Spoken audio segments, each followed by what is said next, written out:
不動産屋さんの怪談です。人間の臓器の中で肝臓のことを物言わぬ臓器というのを知っていますか？肝臓がんが進行していても症状がなく、気がついた頃には手遅れだからなのです。さて、これは東京で不動産業についている仮名ですが、平田さんからいただいた体験談です。今から6年前の2017年に平田さんのお母さんとおばあさんは2ヶ月の間に続けて亡くなりました。お母さんは69歳、おばあさんは94歳だったそうです。生前お母さんは茨城県で平田さんの弟さんと暮らしており、その近くにおばあさんも住んでいました。平田さんのお母さんは月に一度東京に出て買い物をし、平田さんと食事をして飲んで帰るのが楽しみだったそうです。それはその年の5月の末、いつものようにお母さんは東京に遊びに来て、平田さんと過ごして電車で帰ることになりました。平田さんがお母さんを駅で見送ってちょうど1週間後だったそうです。平田さんは嫌な夢を見ました。それは8月の29日にお葬式をしている夢だったのです。ただ誰のお葬式かは分かりませんでした。でも日付がはっきりと8月29日だったのだけは分かったそうです。変な夢見たなぁとは思ったのですが、そのまま仕事に行き、忙しさで夢のことは考えなくなっていました。そして会社から帰宅する途中、珍しくお母さんから電話があったそうです。朝、突然紅茶のような色の尿が出て、驚いて病院で検査したところ、肝臓と胆管にがんが発見されたということでした。平田さんは即有給休暇を取り、茨城のお母さんの入院先に駆けつけました。そしてお母さんの主治医から余命4ヶ月、もって年内という説明を受けたのでした。平田さんはあまりにショックで、あのお葬式の夢のことなどすっかり忘れていたそうです。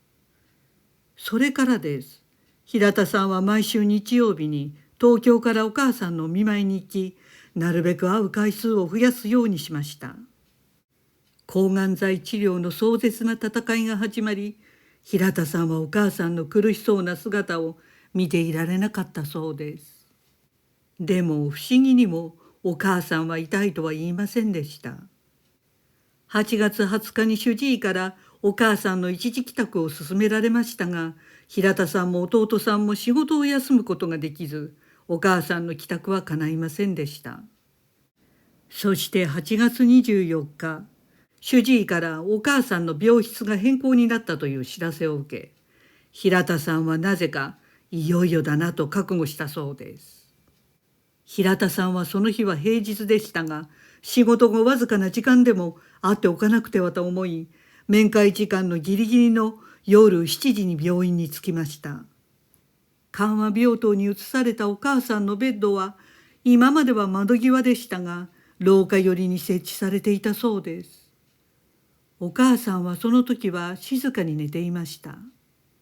そして面会時間が終わる8時ごろに目を覚まし、そばに寄り添う平田さんを見て、よしお、どうやって帰るんだと珍しく話しかけてきました。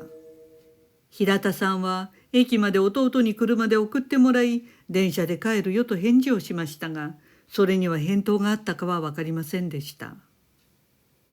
そして面会時間が終わる8時になったので、平田さんと弟さんは病室を後にしてエレベーターホールの方向に曲がった時でした。そこからはお母さんの病室の入り口が見えたのですが、平田さんはハッとしました。黒いもやのようなものがお母さんの病室に入っていくのが見えたのです。平田さんは不吉な予感がしたので、すぐにお母さんの病室に戻ったそうです。するとお母さんは静かに横になっていましたが、お母さんの顔に涙が流れているのが分かりました。平田さんはなぜかお辞儀をして、しばらくその場でお母さんの様子を見守っていました。すると弟さんにもう行こうと促されたので、部屋を出てまたエレベーターに向かいました。エレベーターに向かう途中、ナースステーションの先にお母さんの部屋が見えたそうです。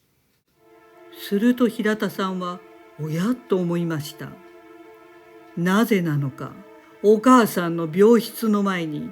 木の船が止まっていたのです。あれは何だとかなり不思議でしたが、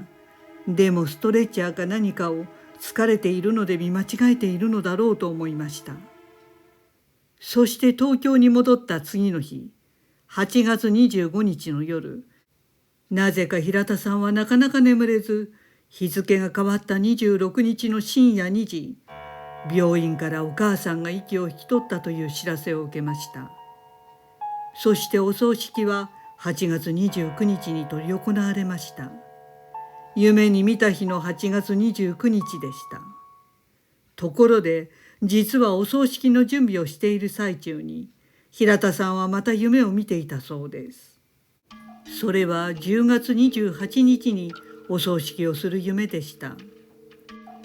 お母さんのお葬式の時点では元気だったおばあさんが2ヶ月後に急死し、そのお葬式がなんと10月28日だったそうです。そしてさらに不思議なことに、お母さんのお葬式の日の8月29日は平田さんのお兄さんの誕生日で、またおばあさんのお葬式の日10月28日は平田さん自身の誕生日でした。平田さんは何とも不思議な偶然の巡り合わせですと言っていました。平田さんは最後に、母は生前霊感があったのですが、そのことを僕にだけしか言いませんでした。僕は母の死後、霊感がさらに強くなっていますと語っていました。お母さんが涙を流されていたのは、お迎えが見えていたからなんですね。ご視聴ありがとうございました。よろしければチャンネル登録といいねボタンをお願いします。